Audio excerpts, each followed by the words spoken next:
Olá pessoal, graça e paz a todos os seminaristas. Voltamos com o nosso vídeo aula trabalhando nossa segunda apostila com os seminaristas de São Paulo e Araraquara. Entramos hoje na terceira matéria da apostila, História da Igreja 1. Iniciamos então esse vídeo aula, o primeiro vídeo aula de História da Igreja 1. E nós entramos na introdução, que trata da importância, necessidade e o valor da história da igreja para o cristão. A igreja, bem como seus fundamentos e conceitos e tudo que a cerca, pode ser concebida através de sua própria história. Quando tratamos da história da igreja, é necessário estudá-la a partir de um âmbito maior, a própria história secular em todos os seus aspectos. Se o cristão quiser conhecer as raízes da sua fé e crença, deverá dar a devida importância à história da igreja, que, escrita por homens comprometidos com a verdade, como o historiador evangelista Lucas, Eusébio de Cesareia, pois fornecerão informações e registros altamente confiáveis para o pano de fundo, a origem e desenvolvimento da igreja cristã. A necessidade de se conhecer a história da igreja pode ser sentida a partir da observação de erros doutrinários e uma teologia distorcida e tendenciosa que se alastra progressivamente no meio evangélico. Alguns pensamentos, tendências e práticas atuais serão melhor compreendidas e até mesmo combatidas através da apologética, que é a defesa da fé, quando estudarmos sobre as escolas filosóficas que influenciaram o pensamento cristão e as primeiras seitas heréticas, algumas das quais causaram um enorme prejuízo ao cristianismo. A história da igreja nos revelará que muitas seitas modernas e a atual tendência teológica da igreja são, na verdade, variantes de antigas seitas como o neoplatonismo, o gnosticismo, o arianismo e o montanismo. É imprescindível, portanto, que se reconheça a necessidade e o valor da história da igreja, não apenas para que se conheça o seu passado, mas como também para compreender o seu momento atual e evitar os erros do passado, garantindo um futuro promissor, sem deixar rastros sujos pela sua senda que denigram a glória da Igreja de Deus. Página 129, nós entramos no contexto do mundo do Novo Testamento. A história da igreja começa com Jesus, mas todo o contexto que envolveu a sua história iniciou-se séculos antes, no que é conhecido como o período intertestamentário. Nós temos aqui o período interbíblico. Eu não gosto muito dessa palavra interbíblico, que é como se houvesse uma separação entre uma Bíblia antiga e uma Bíblia posterior. Eu gosto da frase período intertestamentário, que é a fase entre os dois testamentos. Esse período abrangeu cerca de 400 anos, que se dá entre as profecias de Malaquias e o alvorecer do Novo Testamento. As potências dominantes nessa época foram a Pérsia, a Grécia, os Macabeus e Roma. Os contextos culturais, religiosos e sociais do Novo Testamento que foram formados nesse período foram determinantes em alguns aspectos da vida e da história da igreja. Pano de fundo histórico. Os capítulos 7 e 8 de Daniel fornecem uma visão histórico-progressiva desse período, além dos relatos dos livros de Macabeus e do historiador judeu Flávio Josefo. Nós vamos tratar do pano de fundo histórico. O primeiro ponto, Domínio persa, que vai de 538 a 333 a.C. O rei Ciro uniu as nações da Pérsia, Média e Lídia numa grande confederação e impôs a derrocada do Império Babilônico em 538 a.C. Como a política da Pérsia permitiu o retorno dos cativos às suas terras de origem, não foi diferente com os judeus que estavam na Palestina desde o ano 605, época da primeira deportação. Em 536, o rei Ciro, que reconheceu a incumbência divina que lhe fora dada, autorizou os judeus retornarem para a Palestina. Segundo ponto, domínio grego, de 333 a.C.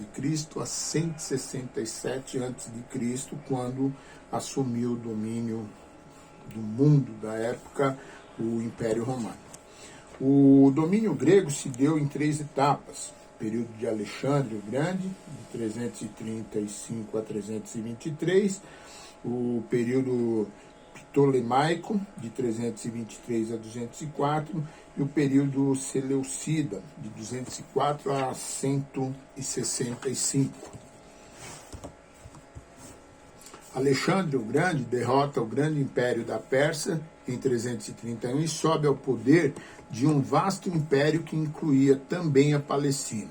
Ele impôs às nações conquistadas a cultura helênica e, com a ajuda do grego Koiné, quebrou as barreiras raciais, sociais e políticas e tentou conquistar o Ocidente quando morreu prematuramente aos 33 anos. Terceiro ponto do pano de fundo, domínio macabeu. A perseguição imposta por Antíoco Epifânio aos judeus, que até então haviam assumido uma atitude passiva, provocou uma grande revolta que deu início a uma resistência ativa dos judeus, que começou com um sacerdote de Modin chamado Matatias. Esse sacerdote se recusou a adorar os deuses pagãos e pegou em armas matando um judeu que fora oferecer sacrifício no altar a deuses pagãos. Ele reuniu um grupo de pessoas insatisfeitas com a política de helenização de Epifânio e organizou um exército para o combate. Quarto ponto, domínio romano, de 63 a.C. e vai até 470 d.C. Sob o domínio romano, os judeus foram tratados com singular generosidade durante todo o tempo em que foram submissos. A religião judaica foi reconhecida e aceita como uma das religiões do Império. Os judeus tiveram seu próprio corpo judicial e legislativo, o Sinédrio, que tinha jurisdição em todas as questões criminais e civis. A princípio, os judeus foram governados pelo idumeu Herodes, o Grande, também chamado de Rei dos Judeus, e posteriormente por procuradores. A paz judaica perdurou até o ano 66 d.C., quando irrompeu a Guerra Judaico-Romana de 66 d.C. a 70 d.C. Jerusalém foi tomada pelos romanos na liderança do então general Tito, e o templo foi destruído. Foi o fim do sacrifício e da nação judaica. Bem, segundo ponto, pano de fundo religioso. A religião da sociedade greco-romana, como mencionado anteriormente, era pagã e sincretista, com deuses e práticas religiosas provenientes de várias nações. A religião grega era caracteristicamente nacional, com um politeísmo antropomorfômico, com deuses que eram seres humanos superiores, mas com as mesmas fraquezas e desejos humanos. Seu culto era voltado para um herói nacional. Alguns desses deuses já eram muito famosos na região da Ásia, como em Corinto, em Éfeso, nessas cidades.